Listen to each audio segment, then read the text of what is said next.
Adapun pemerintahan Presiden Jokowi memilih tanggal 1 Juni, ya itu soal lain.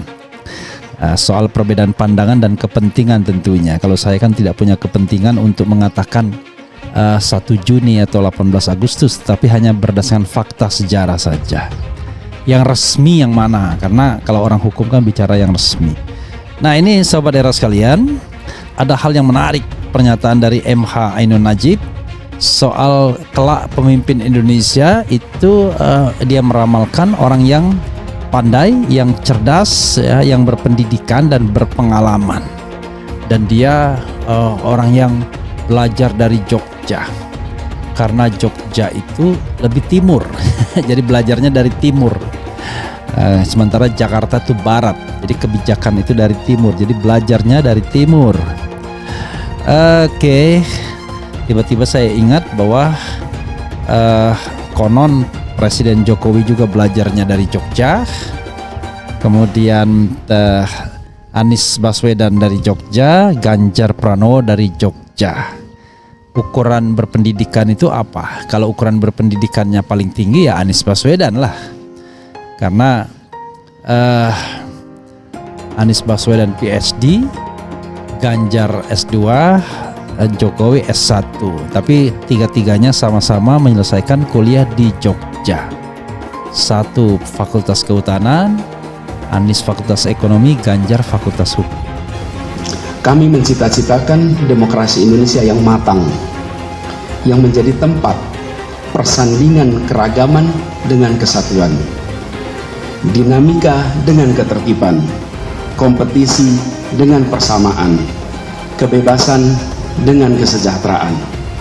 Pesan itu saya pegang terus, pesan itu saya ingat terus, pesan itu saya bawa terus sejak dibacakan pada saat itu.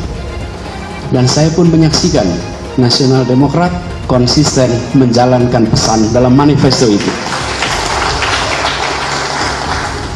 Semangat ini adalah semangat kematangan berdemokrasi, semangat kematangan bernegara, semangat kematangan untuk menomorsatukan kepentingan negara, kepentingan Republik di atas semua. Dan hari-hari ini izinkan saya menyampaikan bahwa Bang Surya Paloh telah melaksanakan secara konsisten menjadi teladan bagi kita semua dalam keberanian. Keberanian untuk konsisten. Konsistensi membutuhkan keberanian. Konsistensi membutuhkan sebuah kesolidan pikiran antara apa yang ada di dalam gagasan, apa yang ada di dalam hati, dan apa yang ada di dalam tindakan. Hari-hari ini kita menyaksikan itu.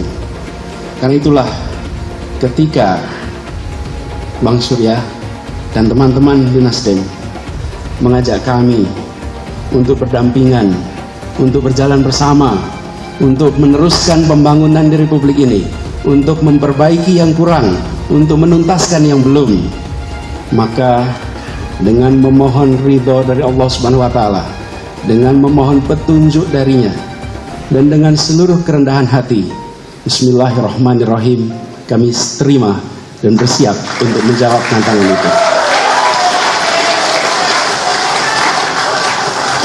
Dengan tanggal pengumuman nama Capres Anies Baswedan yang awalnya katanya akan diumumkan di tanggal 10 November.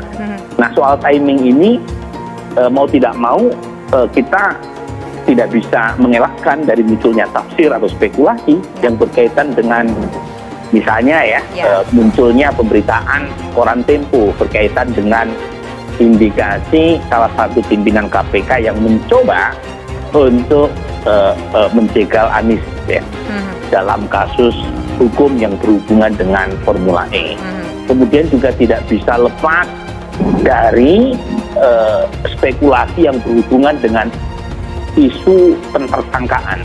Lagi-lagi ini isu ya, karena belum pasti. Karena terus terang timingnya itu sangat mendadak, bahkan berdekatan sekali dengan tragedi Kanjuruhan. Baik.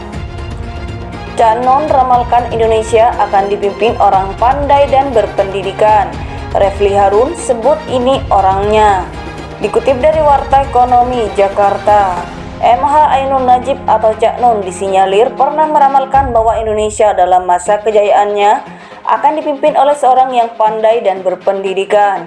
Dan menurut ahli hukum tata negara sekaligus pengamat politik Refli Harun, ciri-ciri ini melekat pada Anies Baswedan jika dibanding dua capres lainnya.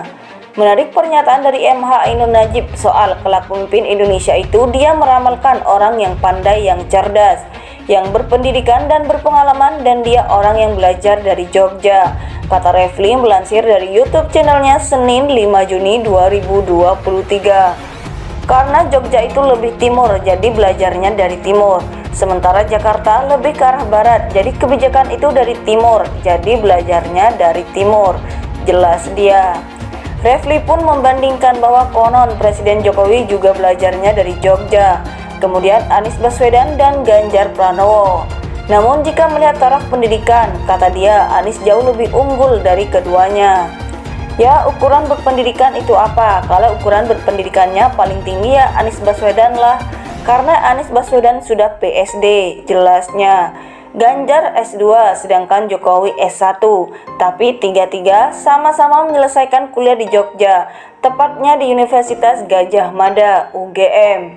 Menurut Refli, banyak orang yang tidak paham ya, tidak tahu ya bahwa Anies Baswedan itu adalah orang yang kecil sampai tamat kuliahnya di Yogyakarta. Jadi ketika Anies melakukan tirakat, banyak orang yang heran ketika dia berbahasa Jawa karena bahasa Jawanya halus. Karena dia berbahasa Jawa, bahasa Jawanya Yogyakarta, jelasnya. MH Ainun Najib atau Cak Nun disinyalir pernah meramalkan bahwa Indonesia dalam masa kejayaannya akan dipimpin oleh seorang yang pandai dan berpendidikan. Dan menurut ahli hukum tata negara sekaligus pengamat politik Refli Harun, ciri-ciri ini melekat pada Anies Baswedan jika dibanding dua capres lainnya.